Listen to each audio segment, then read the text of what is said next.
Go to Denmark, they teach in Danish. Go to Norway, they teach in Norwegian. Go to Sweden, they teach in Swedish. Go to Finland, they teach in Finnish. Go to Korea, they teach in Korean. Go to China, they teach in Chinese. Go to Japan, they teach in Japanese. Then they meet the world. But you and me, here I am waxing eloquent in English. We were told that all the education we had acquired meant nothing. So that if you are eloquent in Ga or in Chui, you are not intelligent. You are only intelligent in English. You can only be intelligent in French, in Portuguese. We now know that that is nonsense. When that great Nigerian musician in the 1980s, fella Nicola Pokuti said, "Teacher, don't teach me nonsense." He meant it. He was reminding us that we must examine our education system. You know, when the British came here and they were establishing schools across Africa, and then when they were establishing Achimota, which is famous for producing great Ghanaians, the intention was to produce young men and women who would support the colonial empire. The intention was the same in Uganda with Budo's King's College. It was the same in Kenya with the Alliance schools. As Chinua Achebe says, the white man was clever. He came and put a knife in the things that held us together, and things fall apart. That we have now become famous for producing graduates in agriculture, some of whom, if you allow me a little latitude and hyperbole, cannot distinguish between a goat and a sheep. When we want to build our roads, we have engineers, most of whom today, if you do not address them as engineers so and so, they rise up, ready to beat you up. But yet, when we are building our highway from Accra through to Winneba, through to Cape Coast, through to La Côte d'Ivoire, it is the Chinese that I see, which calls into question, what type of engineering are we teaching? We are producing doctors, and they are good, some of them. But yet, when those of us who have the ability are sick, unless they do not know, they want to be airlifted to Dubai and to Germany. They have no faith in our medical system. When we are sick during COVID, all Africa is crying to America, "Oh, give us Moderna, give us Pfizer," to the Russians, "Give us Sputnik." We are crying. Yet we have universities with professors in medicine. We must re-examine our education system, even in matters as mundane as sports, which is a multi-billion-dollar industry. The United States of America offers our young men and women scholarships to study sports. Our universities don't. Football is a multi-billion-dollar industry. But yet, when one of the masters of ceremony was speaking in jest, it is not the anthem of Asante Kotoko that he remembered, but that of Liverpool, "We shall not walk alone." Theosagiefo was right when he said, we may actually solve the economic problem. We may even solve the political problem. But I dare say that the mental problem which was impacted and makes us feel inferior will take a little longer to solve.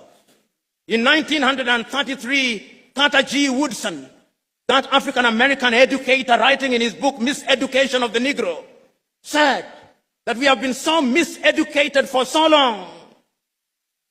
Our self-esteem has been undermined for so long. We have been made to use the back door for so long that even when we are told to use the front door, we look for the back door, and if we can't find it, we create our own back door. The level of our miseducation is amazing. We must change it in order to enter into the 21st century.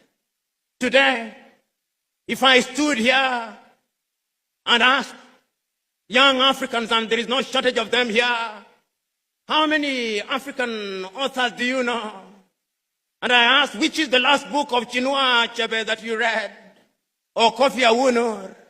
Or Aikwe Yama? Or Kamara Lai? Or Flora Nwapa? Or Dambisa Moyo? Or more recently, Chimama and Ngozi Adichie? Or Yagiansi? How many have? We have been made to believe that it's only Shakespeare and Charles Dickens that matter.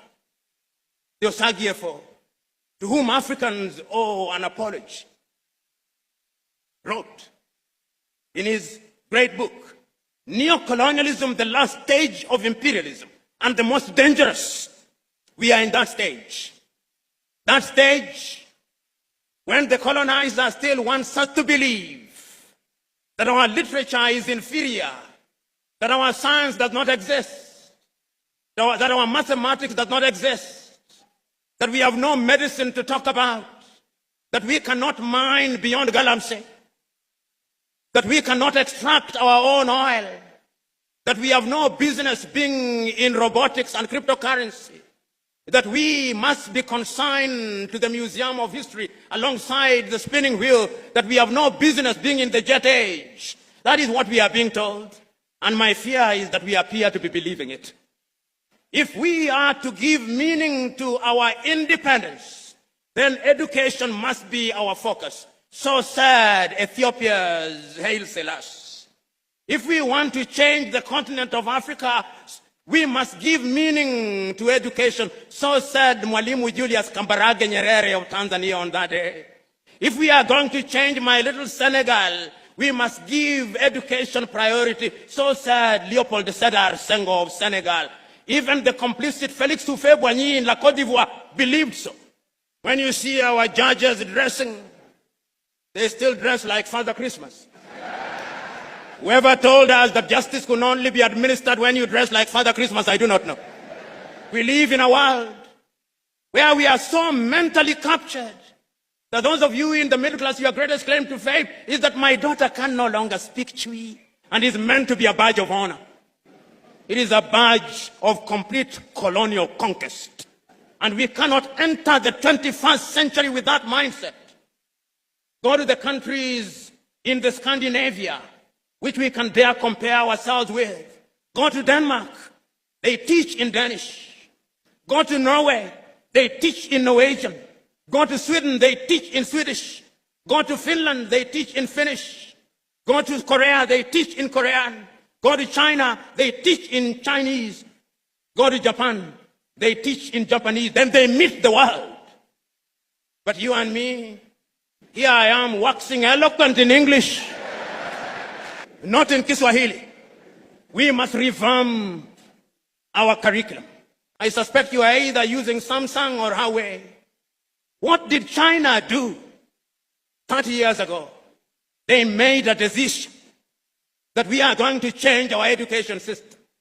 And they changed the education system. They engaged in agriculture. They engaged in technology. They engaged in medicine.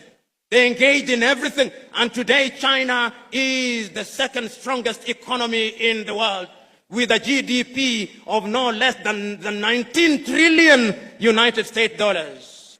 The time is now for us to change our minds. Today I'm saying that we cannot remain imprisoned in history and lamentation. That is why it is still true for you Ghanaians. Nkrumah is dead, but Nkrumah never dies.